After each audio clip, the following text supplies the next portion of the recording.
com o conteúdo de globalização. E aí, dentro dessa globalização, a gente tem uma série de coisas que podem ser estudadas. E aí ele falou sobre os meios de produção, sobre os modos de produção, é, falou uma série de coisas que caracterizam a globalização.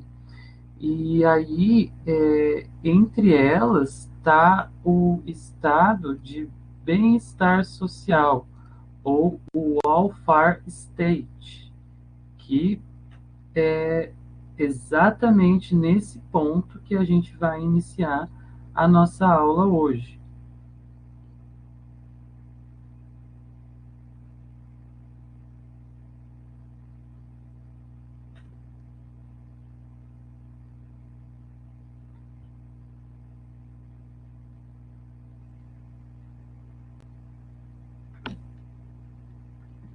Bom, então, para dar início ao nosso conteúdo de hoje, eu peço para, se caso alguém tenha alguma dúvida ou tiver com alguma dificuldade em relação ao conteúdo da outra semana ou em relação a isso que a gente vai ter hoje, que se manifestem a qualquer momento. Então, assim, ó, é, welfare state, ou melhor, bem-estar social. O que é esse estado de bem-estar social? Bom, primeiro, a primeira coisa que a gente tem que pensar para conseguir conceber o que pode ser um estado de bem-estar social é a forma como ele surge e é concebido pela sociedade. Então, o estado de bem-estar social ele surge a partir dos estudos de John Keynes. E aí, ele que vai propor esse estado de bem-estar social como uma forma política de governar, como um sistema político de uma determinada época. Então, percebam que o John Keynes ele viveu entre o século XIX e o século XX. Então, ele nasceu em 1883 e foi morrer em 1946. Então, ele teve todo esse andamento pela sociedade e esse estado de bem-estar social como uma política de governo, ele surge quando as políticas liberais passam a não ser tão aceitas, quando o liberalismo começa a ter uma queda. E aí, esse estado de bem-estar social, ele vai se opor completamente ao liberalismo. Então, a gente vai ter que esse estado de bem-estar social prevê que o governo deve influenciar na economia e que o governo deve agir de forma efetiva, oferecendo os serviços mínimos para a qualidade de vida da sociedade. Então, oferecer escola, educação, saúde, todas essas coisas que servem para o bem-estar social. Aí aqui na imagem a gente tem o John Keynes, e aí é importante ressaltar que esse estado de bem-estar social foi conhecido como uma política de keynesianismo. Aí vocês podem ver aqui, ó, a flechinha ficou em cima, mas tudo bem. O keynesianismo é justamente essa política de estado de bem-estar social que é uma perspectiva de política que foi concebida pela sociedade ocidental, então ela surge com muita força no fim da Segunda Guerra Mundial, justamente quando os países, principalmente os Estados Unidos, estão tomando uma proporção mundial muito grande. Aí aqui a gente tem essas imagens que eu coloquei só para a gente entender, ó. Esse welfare state, ou bem-estar, estado de bem-estar social para nós, ele vai favorecer o cidadão e ele vai trabalhar na tentativa de diminuir as desigualdades sociais, mas ao mesmo tempo ele vai explorar o cidadão e o trabalhador de forma que ele vai ter que se doar de uma maneira muito grande para o trabalho. E aí, esse estado de bem-estar social, aqui como a gente consegue ver na imagem, ele acaba se tornando um castelo de cartas, algo muito frágil, porque é preciso que os governos que adotem essas medidas pensem políticas muito específicas para isso, porque senão o declínio é muito provável. Aqui, vamos para o próximo. Aí a gente tem as características desse estado de bem-estar social. E aí lembrem que, como a gente já falou, esse estado de bem-estar social, ele é uma política de governo, ele é uma forma de governar. Esse estado de bem-estar social, ele vai ser uma forma que a sociedade da época encontrou para que as políticas, principalmente de desigualdades sociais, conseguissem ser mais difundidas e que conseguissem se estender a mais pessoas.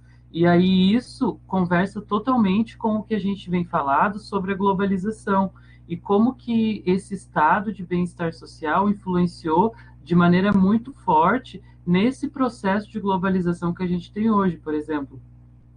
É, toda essa difusão que houve na América Latina, por exemplo, sobre a estatização, né? Então, o governo possuir empresas para que essas empresas forneçam os serviços mínimos para os cidadãos. E aí aqui no Brasil a gente tem, por exemplo, o SUS, que é uma política muito bem estabelecida e que ela trabalha justamente na tentativa de melhorar cada vez mais o bem-estar da sociedade.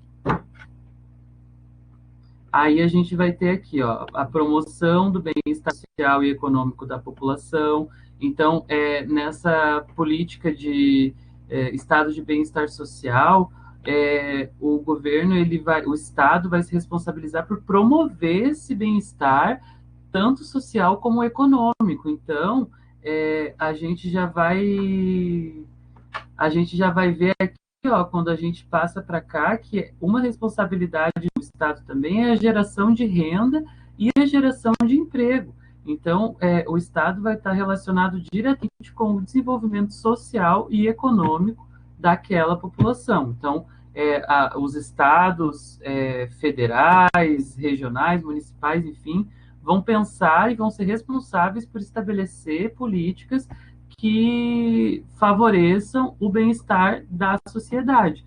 Só que aí a gente precisa se perguntar como que essas políticas foram pensadas e se elas de fato chegam até toda a sociedade e não só uma porção dela, né?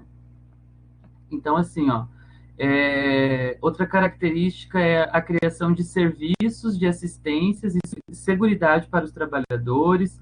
Então, uh, essas assistências que os trabalhadores têm, por exemplo, com apoio odontológico, plano de saúde, os vales para o trabalhador ir trabalhar, uma série de coisas que eu estou dando características que se aproximam mais da nossa realidade para a gente conseguir identificar onde que a gente consegue ver essa tentativa de estado de bem-estar social ainda hoje na nossa vida, né? Mesmo com toda uma série de políticas e de formas de governo que é praticada nesse país enorme que é o Brasil. E aí pensem assim, ó, já que nesse estado de bem-estar social, o Estado vai se responsabilizar por promover esse bem-estar social, ele vai cobrar uma contrapartida dos cidadãos muito grande. Então, existe uma exploração da mão de obra. Então, os trabalhadores precisam trabalhar muito para pagar altos impostos para que esse tipo de serviço se retroalimente. Então, esses serviços públicos, eles acabam se tornando direitos do cidadão, e aí, para que esses serviços ocorram, aconteçam, o trabalhador precisa trabalhar mais ainda para o Estado conseguir coletar ainda mais impostos. Então, percebam que quanto mais eu trabalho, quanto mais eu pago impostos, mais o governo retém esse lucro, e aí ele conseguiria, ou pelo menos deveria, destinar esse dinheiro para as mais variadas funções. Então, destinar uma parte da arrecadação em impostos para o desenvolvimento da saúde, para o desenvolvimento de pesquisas, para a criação de universidades públicas, para a criação de escolas públicas, e todas essas séries de políticas públicas são pensadas para o melhor bem-estar social. Tá bem? Então, outra característica que a gente vai ter é a disponibilização de serviços públicos gratuitos e de qualidade para as necessidades mínimas da população. Então, saneamento básico, instalação de luz elétrica, encanamento, a urbanização, a pavimentação das ruas, a melhoria nos acessos, o direito à saúde, o direito ao acesso à educação. E aí percebam que em alguns momentos, todas essas políticas são oferecidas, mas elas acabam se tornando algo não tão efetivo e funcional para a vida das pessoas, porque existe uma série de políticas e outras coisas que envolvem essa disponibilização de serviços gratuitos. Então, por exemplo, para que uma universidade passe a existir, uma universidade pública, é preciso que ocorra uma série de processos. É preciso que muitas coisas se tornem palpáveis para que isso ocorra. Então, há essa disponibilização dos serviços gratuitos e de qualidade, mas com uma burocracia, poderia dizer, bem estabelecida, né? A outra característica é a estatização de empresas, ou seja, o que significa a estatização? É quando as empresas, ou boa parte das empresas que vivem no território do Estado, pertencem ao Estado. Então, com isso, o Estado vai ser dono das empresas, e aí ele vai conseguir girar o capital de uma forma mais efetiva, dentro do próprio país. E aí, com a estatização de empresas, o Estado consegue oferecer para a sociedade uma série de serviços a mais. E aí consegue também ampliar a quantidade de empregos e assim gerar uma renda maior e assim gerar um bem-estar social e econômico para a população. Então, quanto mais as empresas pertencem ao Estado, quanto mais o Estado age de forma efetiva na economia, maior vai ser a possibilidade de melhoria no bem-estar social dessas pessoas.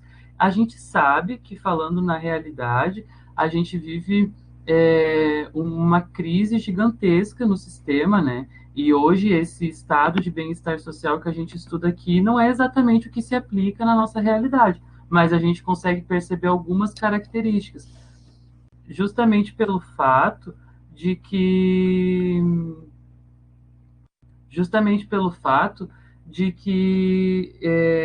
esse estado de bem-estar social é uma característica bem específica dos governos sociais democratas, que é o que é dito que a gente tem no Brasil. Mas, enfim, vamos seguir aqui na nossa discussão sobre as características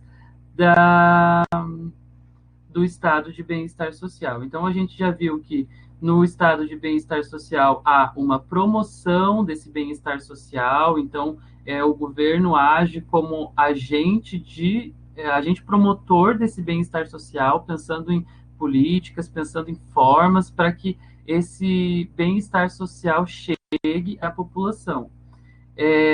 A gente viu que no estado de bem-estar social a gente tem um serviço de assistências e de seguridade para os trabalhadores, a gente tem a disponibilização de serviços, Constituição lista uma série de direitos sociais. Sim. Vou esperar o Gerson terminar de digitar, mas vou seguir aqui. Aí, concordo, Gerson. A gente vê que hoje o Estado não consegue dar conta nem de manter as escolas e a manutenção dos espaços, lá para a universidade, a gente tem uma série de coisas assim dificultam muito essa disponibilização de serviços de qualidade. Mas, enfim. Então, a gente viu também que uma característica do estado de bem-estar social é a estatização de empresas. Então, quando o Estado detém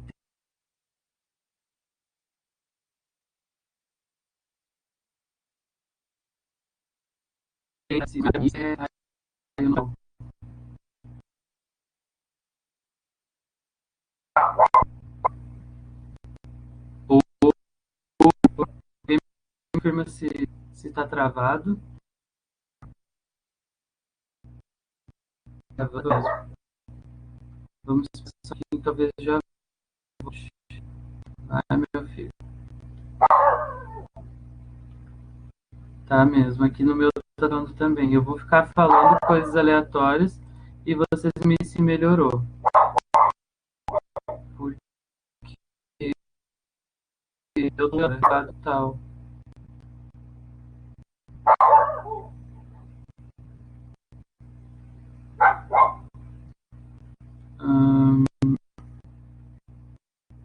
Pô, mas que coisa.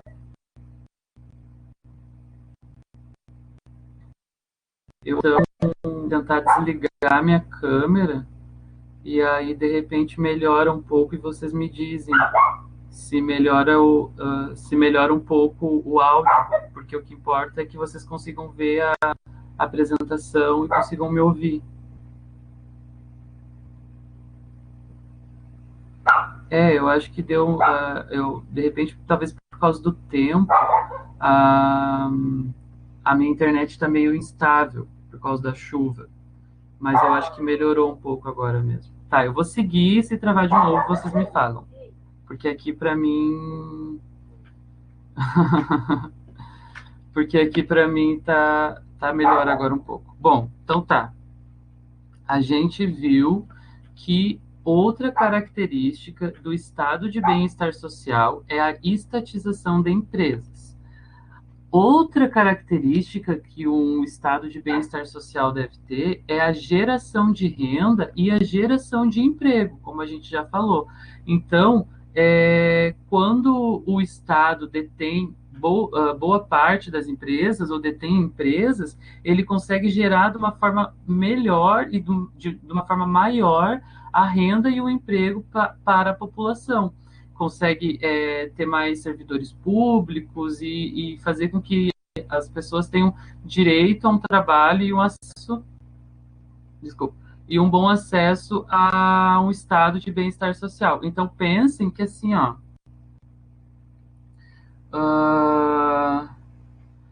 quando o Estado consegue gerar renda e ele consegue gerar emprego para uma determinada, para a população no geral, ele consegue fazer com que as desigualdades sociais, ele consegue fazer com que as desigualdades sociais diminuam. E aí, isso faz com que as pessoas tenham uma melhoria na qualidade de vida. Ok? Ok. Então, tá bem. É que eu tô falando e tô acompanhando o chat aqui. Aí por isso que eu paro às vezes. Tá, mas enfim, vamos entrar aqui. Vamos lá. A cobrança de altos impostos também.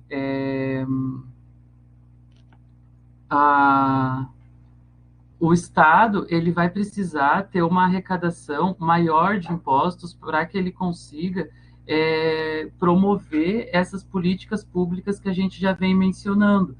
Então, se ele precisa de alguma forma para promover esse estado de bem-estar social, o que significa a palavra, ele precisa que haja a contrapartida da população. Então, há a cobrança de altos impostos nesses serviços. Então, indiretamente, o cidadão acaba pagando pelo serviço. E por isso que esses serviços públicos, que são oferecidos no estado de bem-estar social, ele não é um favor do Estado, ele é um direito do cidadão, né? Então, que nem agora algo que a gente está tendo agora devido à pandemia, que é o auxílio emergencial do governo, é, é muito bom que o governo tenha pensado sobre isso, que tenha pessoas lá dentro que estão pensando em desenvolver esse tipo de política, e que bom que a gente tem acesso a isso. Mas isso não é como é que eu posso dizer? Não é um favor que o Estado está fazendo, isso é um direito do cidadão brasileiro que diariamente paga impostos e que nesse momento de pandemia está tendo muita dificuldade de ter a sua arrecadação para conseguir sobreviver. Então, agora o governo precisa pensar na qualidade de vida dessas pessoas durante esse momento, que é uma causa mundial. Então, esse tipo de política pública que é pensada e desenvolvida num estado de bem-estar social. Não só esse tipo, uma série, né? Mas esse tipo de política também. E aí, uma última característica, é verdade, já foi uma baita pressão. E inicialmente o governo queria oferecer uma quantidade menor, né? No valor do auxílio. Tá, enfim. E aí, então, por isso, o Estado intervém na economia. Então, no estado de bem-estar social, o Estado ele vai intervir diretamente na economia. E aí, lembre que nesse momento histórico que a gente está falando, esse estado de bem-estar social ele surge como oposição ao liberalismo. E qual que é a preceita básica do liberalismo, né? É justamente que o Estado não intervenha na economia, que ele age como uma mão invisível e toda aquela relação que, enfim. E aí aqui no estado de bem-estar social, o Estado ele vai precisar intervir nessa economia justamente para ele pensar em como que a população vai se desenvolver economicamente, como que vai acontecer esse processo para todas as pessoas, tá bem?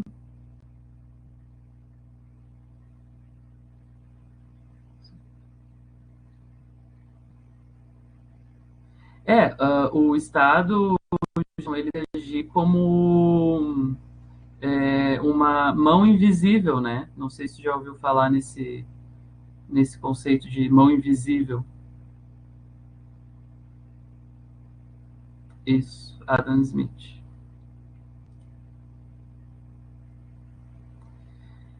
Então, gente, é preciso que a gente pense que as políticas e as formas de governo, elas estão sempre se reinventando, e em dado momento é um tipo específico que está vigente, enfim.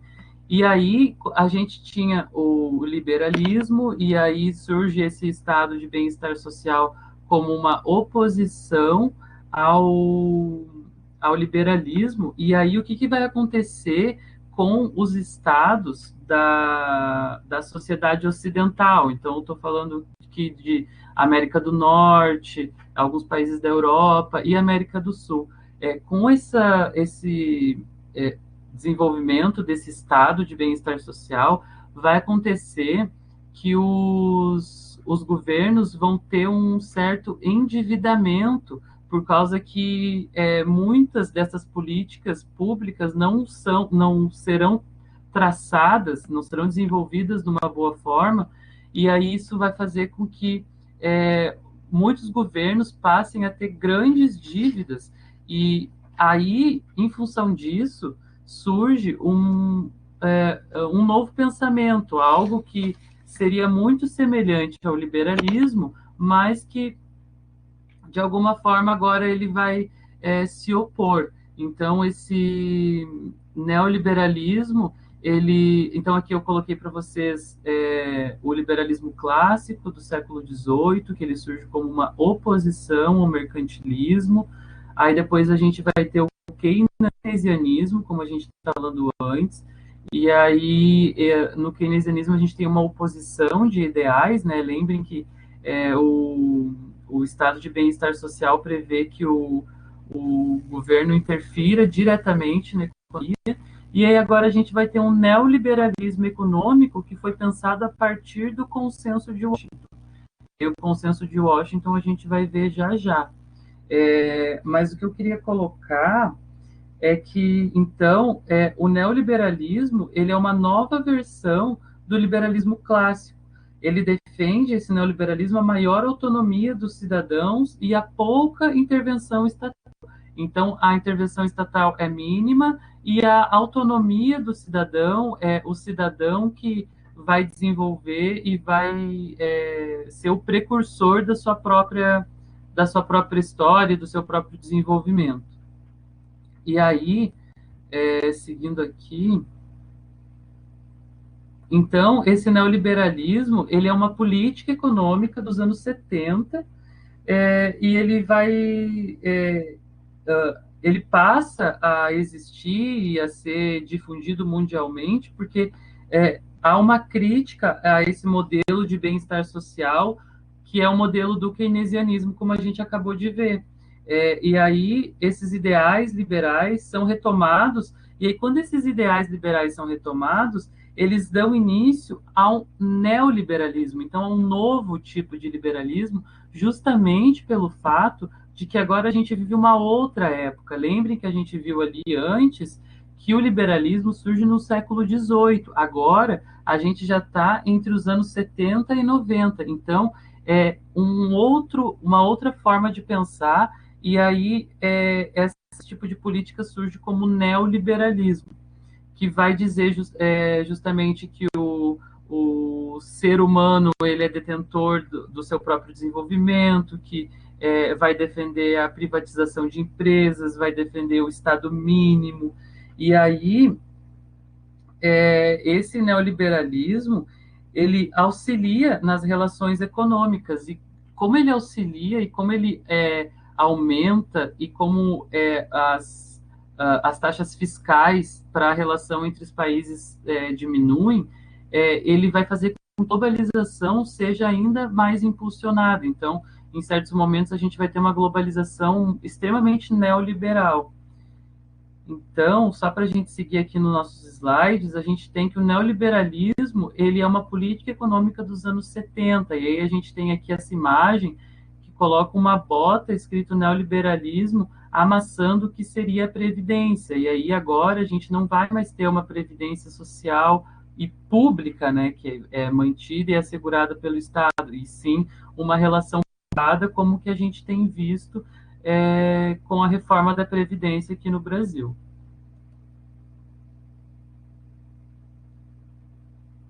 Aí a gente vai ter aqui a crítica ao mecanismo justamente por um endividamento do Estado.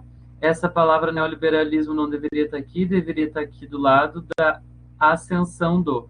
Então, o que eu quero colocar aqui para vocês com esse slide é que a gente tem uma crítica ao keynesianismo, porque os estados passam a ter dívidas muito grandes, e aí, em contrapartida, a gente tem uma ascensão do neoliberalismo. Então, a gente vai ter um aumento nas políticas neoliberais, e aí a gente vai ver uma série de fatores, como a Margaret Thatcher na Inglaterra, e aí a gente vê o Pinochet aqui no Chile, bem próximo de nós, que a partir dos anos 70 passou a aplicar políticas de privatização das empresas, de privatização dos serviços básicos, privatização da saúde, privatização da ação.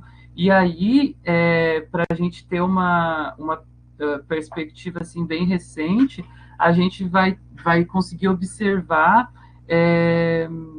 cenas como que aconteceram no Chile no ano passado. Não sei se vocês chegaram a ficar sabendo que houve uma revolta popular, as pessoas ficaram muito revoltadas com o governo e com o tipo de política neoliberal que é tomada, justamente porque essa política neoliberal prevê que o ser humano deve se desenvolver por si próprio, e o governo e o Estado não deve promover políticas públicas que tenham a intenção de diminuir as desigualdades sociais. E aí, com isso, essas políticas neoliberais fazem com que essas desigualdades sociais que a gente vem falando aumentem cada vez mais. Então, o que houve no Chile ano passado, para eu poder simplificar rapidamente para vocês, num determinado momento, a população se revoltou com o aumento da passagem. E aí, com esse aumento da passagem no transporte público, as pessoas teriam que destinar cerca de 30% do seu salário mínimo só para pagar o transporte. E aí começou uma série de atos, assim, as pessoas começaram a pular a cata nos metrôs, e aí começaram a fazer manifestações, e aí o governo colocou polícia nos metrôs, e aí a polícia começou a bater de frente com a população, e aí, nesse dia especificamente, que foi o dia da maior revolta, foi o dia em que o governo decretou o aumento do transporte, e aí muitas pessoas tiveram que voltar dos seus trabalhos a pé, então foi uma cena muito dramática, assim. E aí é óbvio que toda essa revolta que aconteceu não foi só por isso, né? Toda essa revolta que houve, ela vem acompanhada de toda uma política neoliberal que o governo chileno adotou desde os anos 70.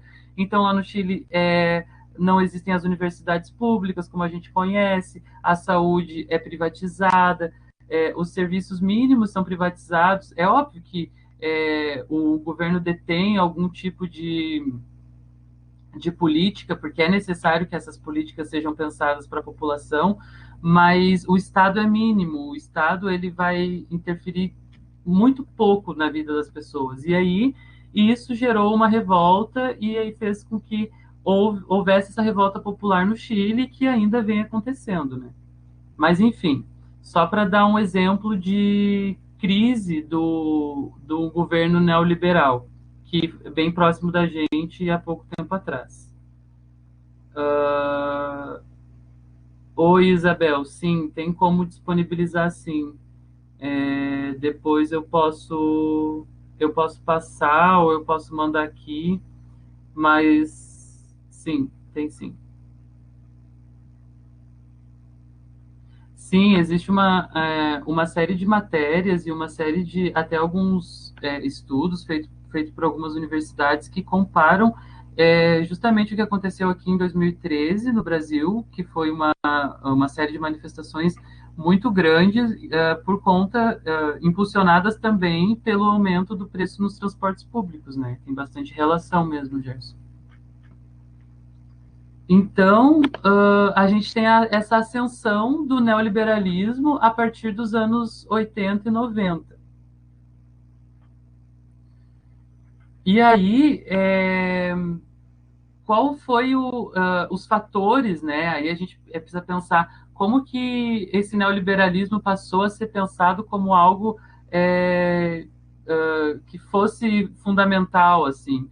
Então, a gente tem uma crise no petróleo a partir dos anos 70, e aí a gente vai ter uma crise econômica mundial muito grande.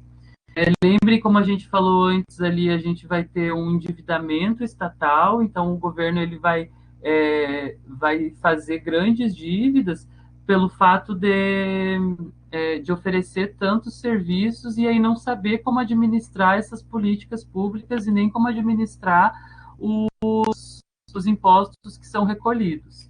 Então, a gente vai ter esse endividamento estatal que vai fazer com que o estado de bem-estar social seja considerado como algo não mais tão positivo para o desenvolvimento de um país. Aí, outro fator que influenciou foi o aumento dos fluxos internacionais. Então, esse aumento das relações que existem, o aumento, vocês vão ver aqui nos próximos slides, o aumento dessa globalização, como a gente tem visto, o aumento das relações que existem entre países que estão muito, muito distantes. E aí, lembrem que na semana passada a gente falou, o William falou sobre uma coisa que é a tecnologia na informação. Então, lembrem que agora a gente está num momento da produção e a gente já está lidando com tecnologias. Então, a gente não utiliza mais aquele modelo do passado e passa a estabelecer outras relações e aí fazer e aí globalizar essa produção, que é um movimento conhecido como toyotismo. O toyotismo, ele é justamente essa produção descentralizada. Então, eu tenho para fazer um carro, por exemplo, determinadas peças são construídas nos Estados Unidos, outras peças são construídas no Brasil, e aí foi montado no Chile e foi mandado para ser vendido em outro lugar. Então, essa globalização toda na produção, essa descentralização da produção, é o que a gente conhece como toyotismo, que é uma forma de produzir muito característica a partir dos anos 70 nessa nossa sociedade ocidental. E aí, esse aumento nos fluxos internacionais influenciaram de grande forma o neoliberalismo, porque no estado de bem-estar social, as relações entre os países são bem dificultosas, e não só entre os países, mas entre o cidadão e o Estado, enfim. E aí, esse aumento nas relações internacionais fez com que fosse necessário que essas fiscalidades diminuíssem, vocês entendem? Então, quando eu tenho um aumento nesses fluxos internacionais, eu preciso que essa relação seja mais fácil e seja mais prática. Então, como essas relações internacionais aumentam, eu preciso de política de Estado que fomente isso, que auxilie isso. E aí a gente vai ter uma ascensão do neoliberalismo influenciado também por esse aumento dos fluxos internacionais, que é justamente característica dessa globalização que a gente vem falando. Tá bem? Então aqui vocês têm uma reportagem de um jornal dos anos 70, e aí aqui, ó, lembrem da árabes usam o triunfo do petróleo.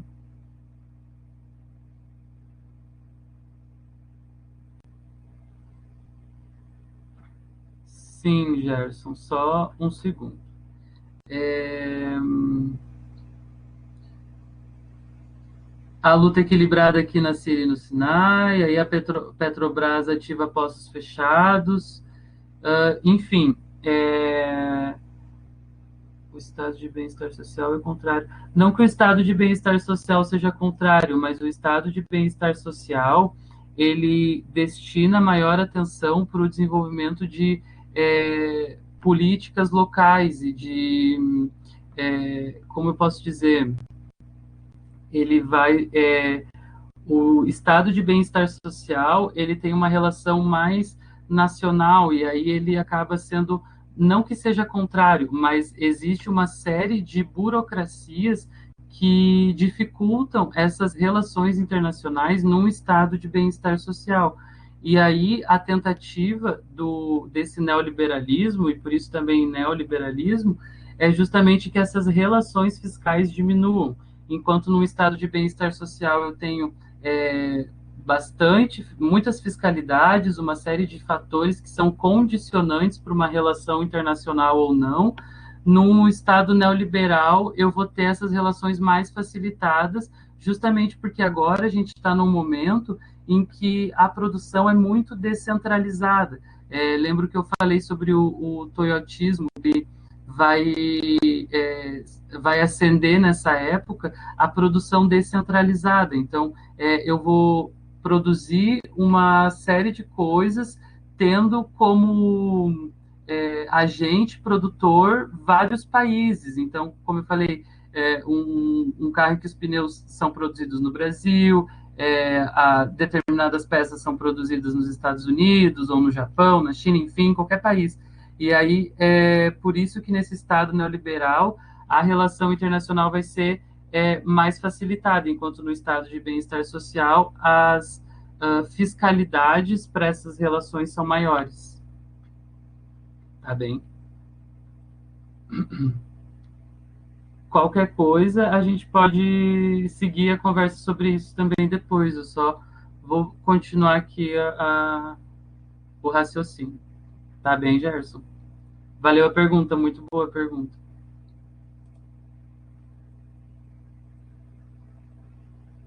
Ah, é.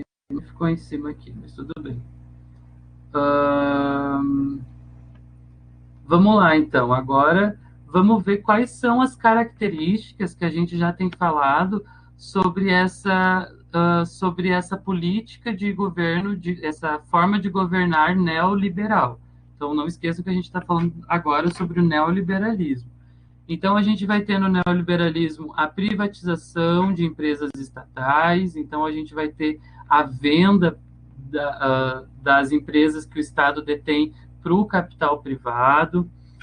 A gente vai ter aqui um Estado mínimo, e esse Estado mínimo ele representa a mínima interferência do Estado no desenvolvimento da sociedade, na qualidade de vida do ser humano e numa série de outros fatores. Então, ele facilita o desenvolvimento de empresas, porque aí diminui as taxações, enfim, a livre concorrência. Então, no Estado neoliberal, a concorrência é livre. Oligopólio, uma série de pessoas podem ser donas de um mesmo negócio, então a gente tem a divisão de empresas em ações, aí acionistas majoritários, acionistas minoritários, e aí o comércio vai passar a existir muito por tu comprar um pedaço da empresa, então vai se tornar um oligopólio, e aí uma mesma empresa, uma mesma instituição, enfim, ela vai ser gerida, ela vai ser governada, poderia dizer assim, grupo de pessoas que vão pensar junto no tipo de produção que vai ser feito numa determinada indústria, por exemplo. Então, a gente vai ter a venda de empresas em ações, como a gente costuma ouvir. Aí a gente vai ter o indivíduo como empreendedor de si mesmo. Então, o indivíduo vai ter que ele é responsável por fazer as suas próprias o seu próprio desenvolvimento econômico, o seu próprio desenvolvimento social, pessoal, como cidadão, e ele é responsável por si e pelos seus. E aí essa responsabilidade precisa ser passada.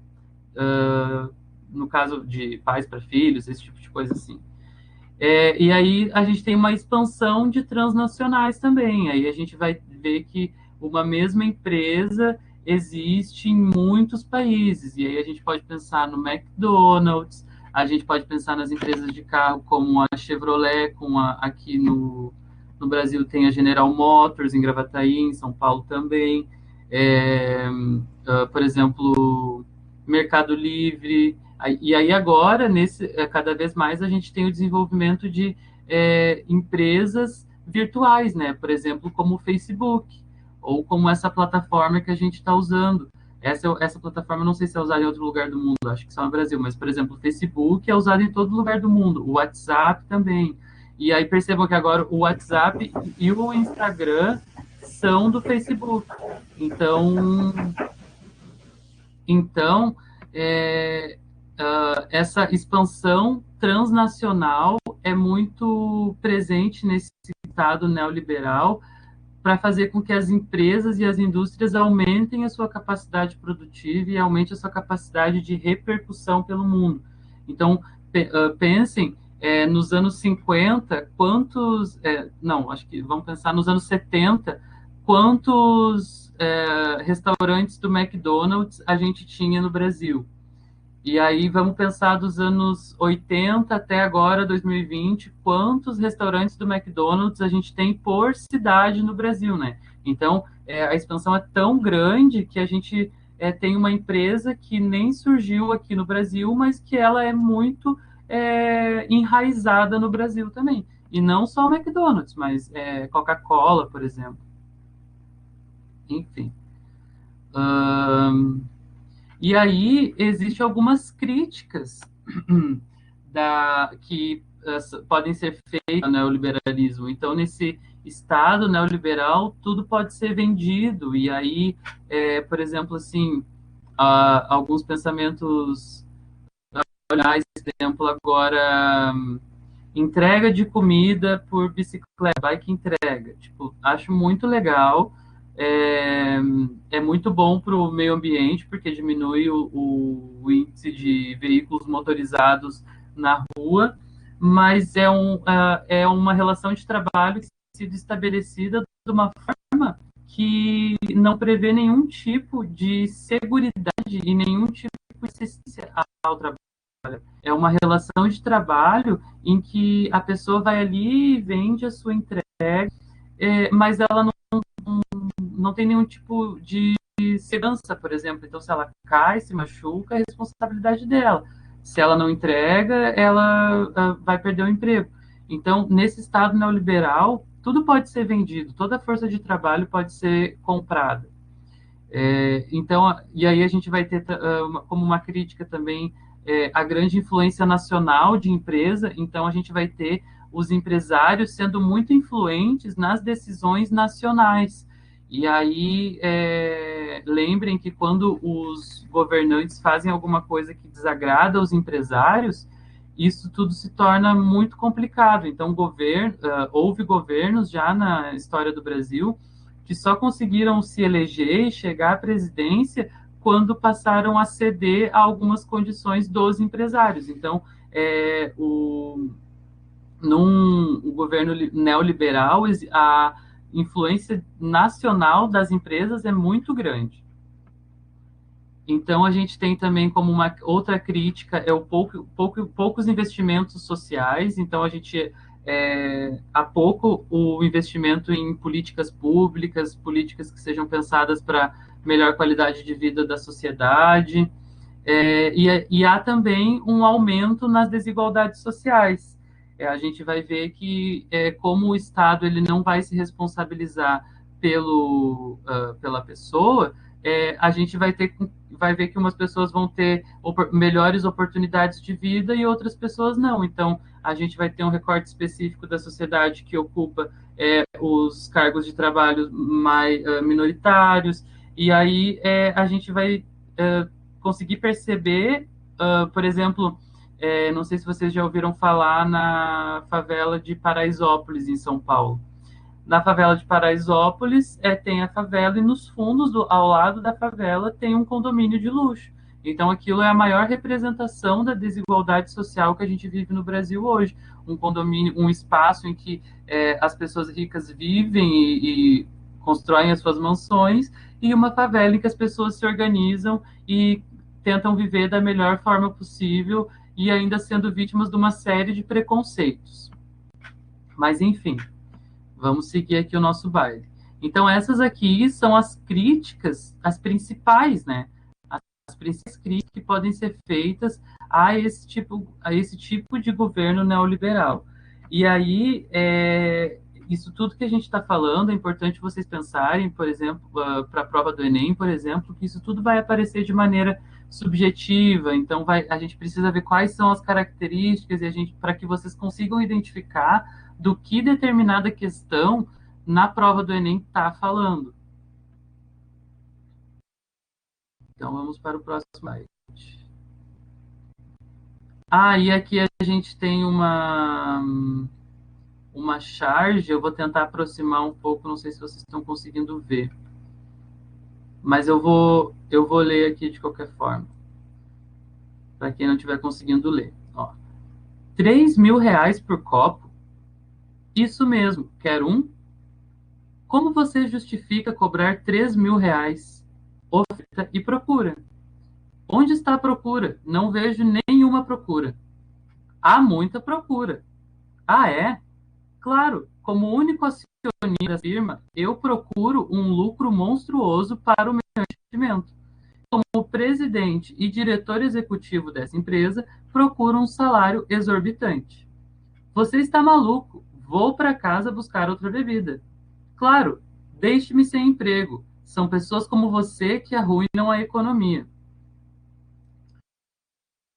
E aí aqui no final ele fala: preciso ser subsidiado. Então, tipo, essa charge só para a gente ver um exemplo de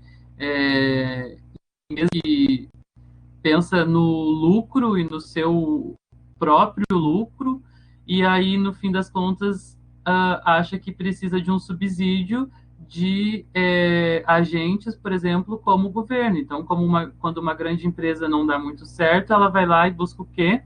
Algum tipo de subsídio. E aí a gente vai ter uma série de ações dentro do Brasil sobre isso. Mas, enfim, só uma charge mais para a gente. Sim, exato, Gerson.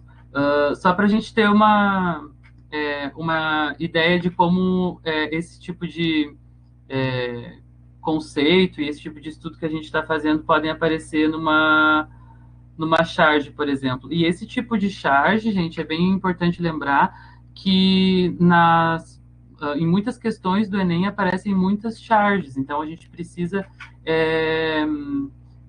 conseguir decodificar bem o que essa charge está querendo nos dizer. E aí é preciso que a gente leia com atenção, enfim. Tá bem? Então, próximo aqui que a gente tem. Como eu tinha falado para vocês antes ali, o consenso de Washington, gente. Agora, assim, ó, o consenso de Washington foi um consenso que aconteceu em Washington, nos Estados Unidos, em 1989. E nesse consenso foi definida algumas recomendações econômicas para os países latino-americanos, que seriam os países em desenvolvimento. E esse consenso de Washington ele teve a intenção de impulsionar a política neoliberal. Então, entre as principais. É, só um pouquinho que eu vou ler ali o que o Gerson colocou.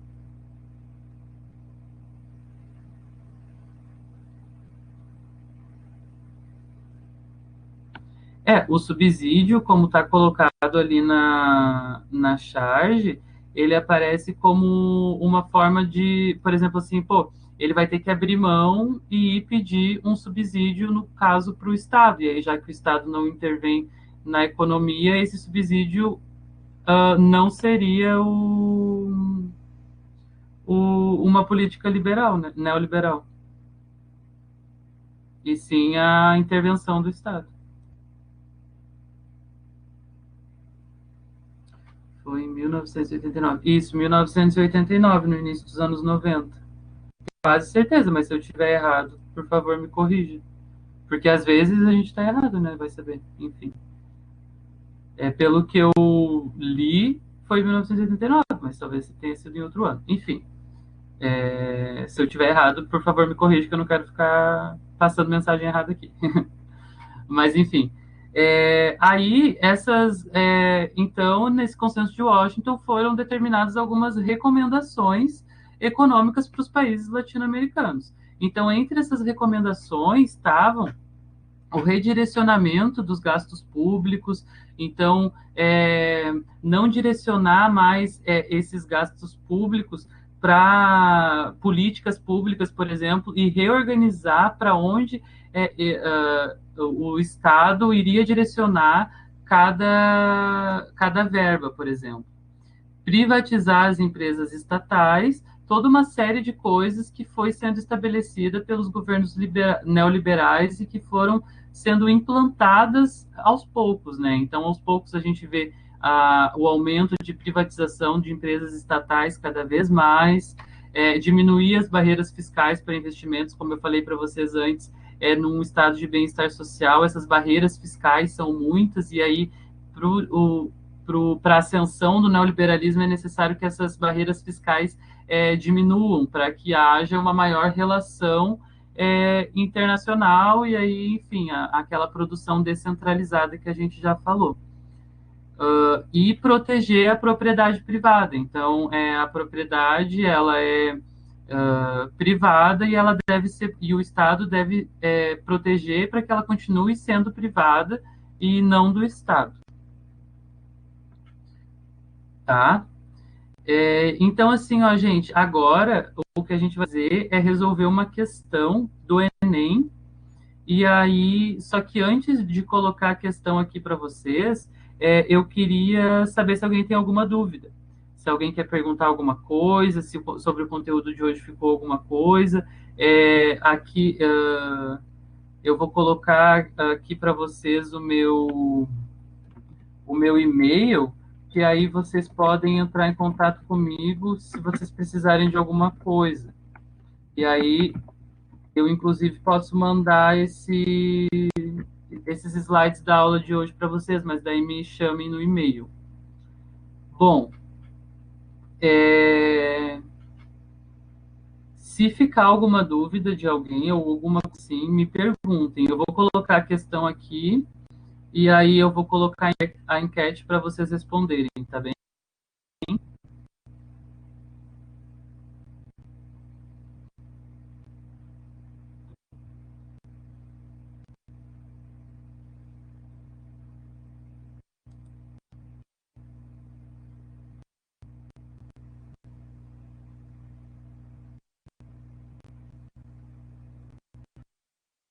Tá, eu vou dar um zoom na imagem para ver se vocês conseguem ver melhor.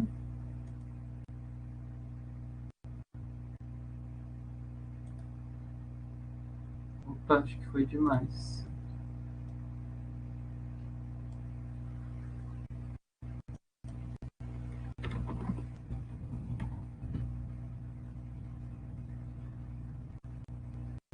Tá, então agora vocês leiam a questão e eu vou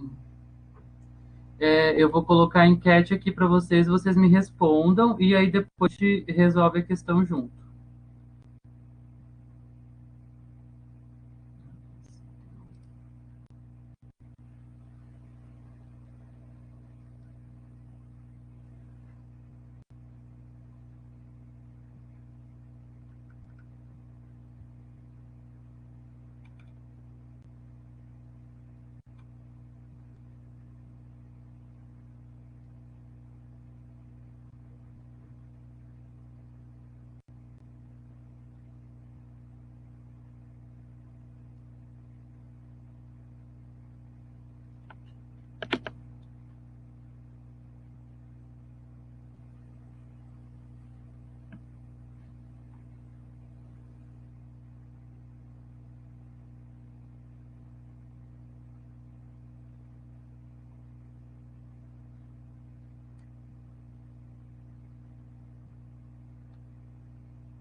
Estou dando um tempo aqui, o pessoal que não respondeu, responder.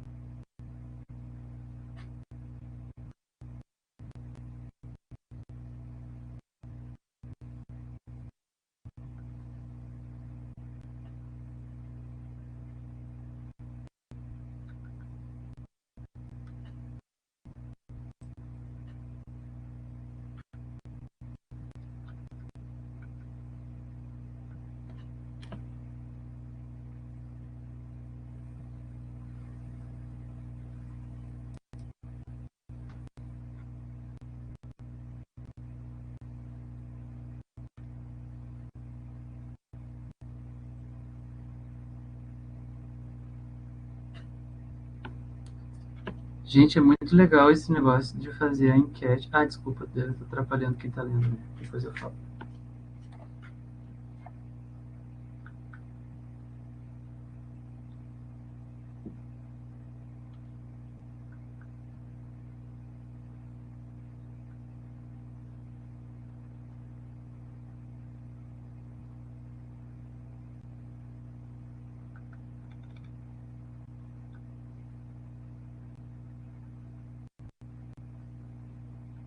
Só mais um tempinho, o pessoal ainda está respirando.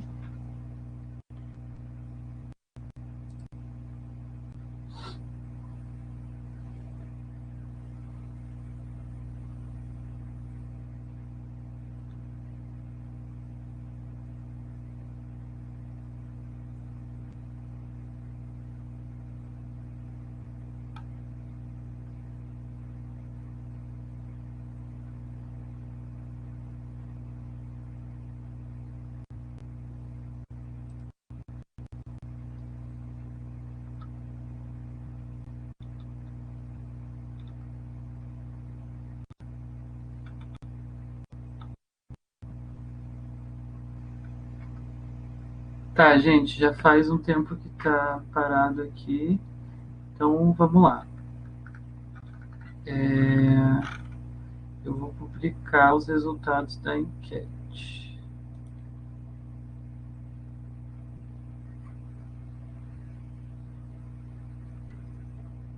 Então, a gente teve, a maioria das pessoas responderam B, outras responderam A, outras responderam D.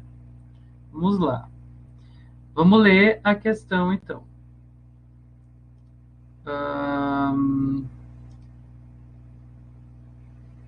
Oh, droga, acho que eu publiquei a enquete de novo. Mas, enfim.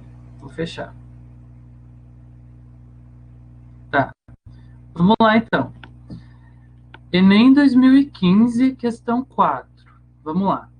Um carro esportivo é financiado pelo Japão, projetado na Itália e montado em Indiana, no México, e França,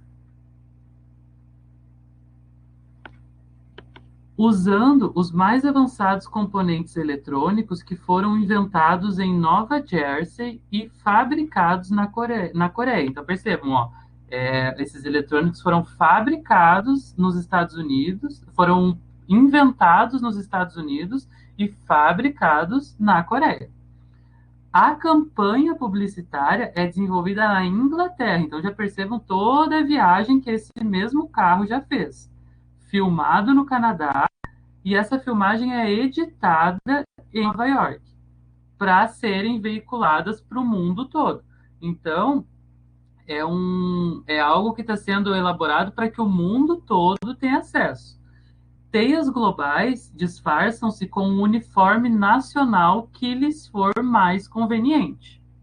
Então percebam que aqui a gente está falando do quê? De uma teia global, que envolveu ali a Itália, México, França, Coreia, Nova Jersey, Nova York, Canadá, enfim, uma série de países e uma série de trabalhadores, né, de todo mundo. Então a pergunta, então esse é o nosso texto, esse é o texto que a gente tem na questão. Aí a pergunta que ela está fazendo para a gente é: a viabilidade do processo de produção ilustrado pelo texto pressupõe o uso de. Então, a possibilidade que esse processo de produção totalmente globalizado, como a gente viu aqui, ele só é possível por quê? Pelo uso do que o texto está nos falando. Então, alternativa A, pelo uso de linhas de montagem e formação de estoques.